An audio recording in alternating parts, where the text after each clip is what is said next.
ऐसे ही एक ध्यान में कुछ आ गया मेरे। हाँ।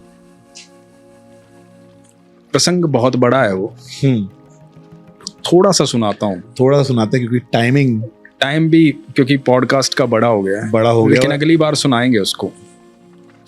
ओके।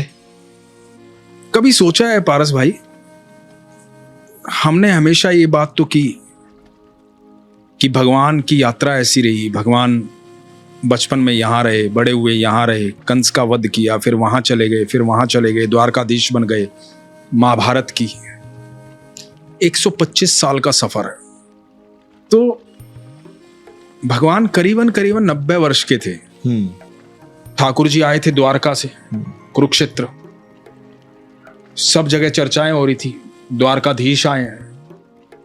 तो ये बात गोकुल भी पहुंची, ब्रजवासियों तक भी पहुंची कि द्वारका से ठाकुर कुरुक्षेत्र आए हैं। अब मथुरा वृंदावन से कुरुक्षेत्र ज्यादा दूर नहीं है। तो ब्रजवासियों को लगा कि ठाकुर यहां आए हैं बहुत साल बाद, तो मिलने चलते हैं। तो जब ब्रजवासी कुरुक्षेत्र पहुंचे तो लोगों की भीड़ लगी हुई ठाकुर से मिलने के लिए, क्योंकि ठाकुर जी की हर जगह चर्चा होती थी। द्वारकाधीश हैं, अनंत ब्रह्मांड के रचयिता हैं, ऐसी अद्भुत ऊर्जा है। उस समय लोग किससे सुनते थे दूर दूर से भगवान के। तो जिसको भी पता लग रहा था कुरुक्षेत्र में भगवान का शिविर है,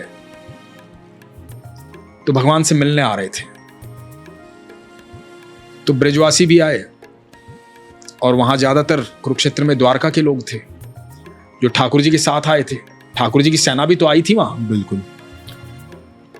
तो अब ब्रजवासी कैसे?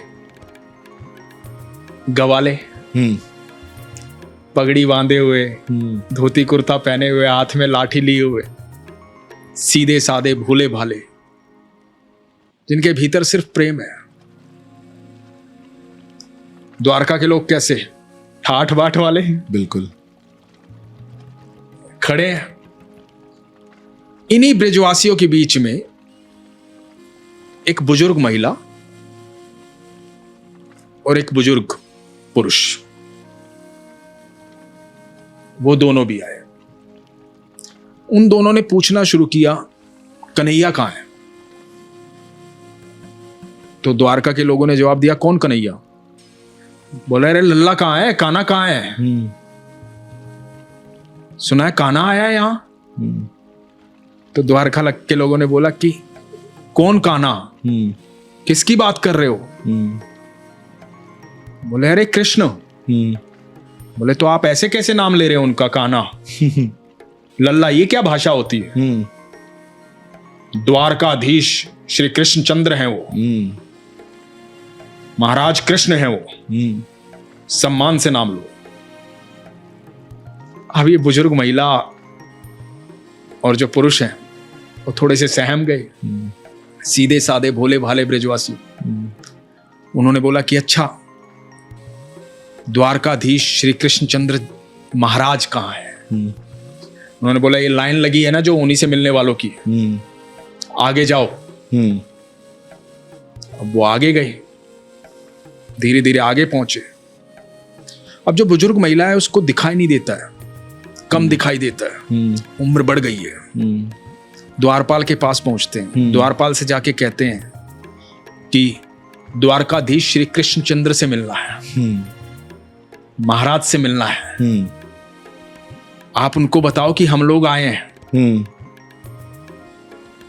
हम ब्रिज से आए हैं, गोकुल से आए हैं। अब ये बात तो हर द्वारकाधीश के हर सैनिक को, द्वारका के हर व्यक्ति को पता था कि ठाकुर का गोकुल से संबंध रहा है, ब्रिज से संबंध रहा है। तो उस द्वारपाल ने बोला कि आप हैं कौन? तो बुजुर्ग पुरुष बोलते हैं, मैं नंद हूं और ये यशोदा है। 11.5 साल हमारे पास रहा है कन्हैया, मेरे हाथों में खेला है, मैंने गोदी में खिलाया है कान्हा को। जाके बोलो उसे कि तेरे नंद बाबा आए हैं, यशोदा मैया आई है। द्वारपाल ने जब ये सुना ना तो पैरों में गिर गया। बोला कि आप नंद बाबा हैं, आप यशोदा मैया हैं? हाथ कांपने लगे द्वारपाल के, हाथ जोड़ के खड़ा था। बोला कि भले ही हमारे महाराज देवकी माँ और वसुदेव के बेटे हैं,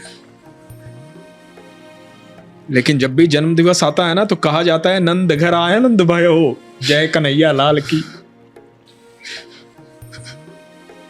हमें सब कुछ पता है। द्वारपाल दौड़ा दौड़ा गया ठाकुर जी के पास, जाके बोला कि महाराज, अब महाराज व्यस्त हैं, ठाकुर जी व्यस्त हैं लोगों से मिलने में, वार्तालाप करने में।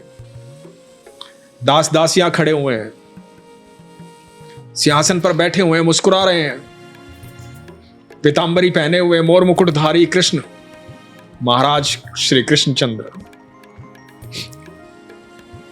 द्वारपाल व्यस्तता देख रहा है, फिर भी रहा नहीं जाता। इतनी क्षमता नहीं थी द्वारपाल की कि भगवान को बीच में टोक पाए, लेकिन फिर भी टोक दिया। फिर भी कहा कि महाराज, नंद बाबा और यशोदा मैया आए हैं गोकुल से। तो एकदम कृष्ण देखते हैं द्वारपाल की तरफ। क्या कहा तुमने? कि नंद बाबा और यशोदा मैया आए हैं गोकुल से। और स्थिर हो गए कृष्ण।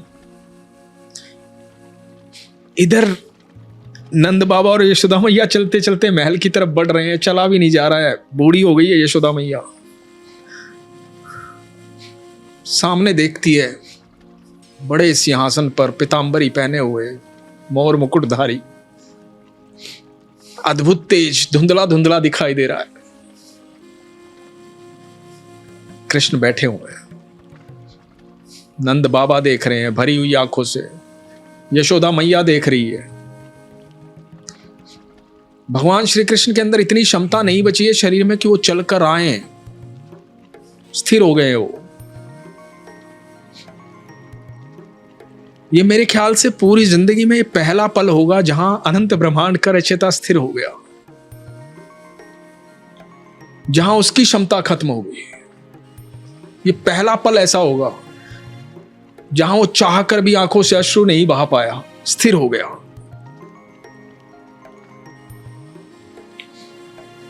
और जब कृष्ण को आभास होता है तो कृष्ण दौड़े चले आते हैं।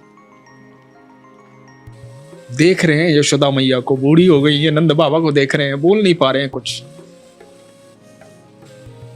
बोलते हैं मैया, और यशोदा मैया बोलती है द्वारकाधीश श्री कृष्णचंद्र महाराज। बोलते नारी मैया, मैं तेरा कान्हा हूं, तेरा लाला, तू ऐसे मत बोल। और यशोदा मैया स्पर्श करती है भगवान को, कहती है रे लल्ला, तू तो बिल्कुल भी बड़ा नहीं हुआ, तेरा शरीर तो उतना ही कोमल है, तू तो मेरा लल्ला ही है। फूट फूट के रोती है, फूट फूट के रोते हैं नंद बाबा, और फूट फूट के रोते हैं कृष्ण कन्हैया। सब ब्रजवासी देख रहे हैं, द्वारकावासी देख रहे हैं, सब लोग देख रहे हैं भरे दरबार में कि उनका स्वामी जो है उसकी आंखों में अश्रु है, जो सबसे बलशाली है, सबसे कांतिमय है, अनंत ब्रह्मांड का रचयिता है, उसकी आंखों में आंसू। ये मिलन था ठाकुर जी का और यशोदा मैया का और नंद बाबा का। इस कथा को फिर कभी सुनाऊंगा, अभी क्षमता नहीं है मेरे भीतर। विरह सुना रहे हैं। हाँ।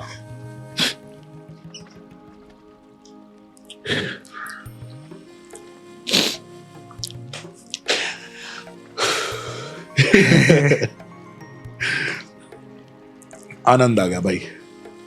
मैं 2 दिन से ना लॉस था थोड़ा सा, काम इतना करना है, पॉडकास्ट करने हैं, राधा रानी की कृपा इतनी बरस रही है कि लोग इतना प्यार कर रहे हैं, तो उनके लिए एपिसोड्स रेडी करना, तो बिल्कुल टाइम ही नहीं मिल पा रहा। 2 दिन से बड़ा डिस्कनेक्ट सा फील कर रहा था मैं।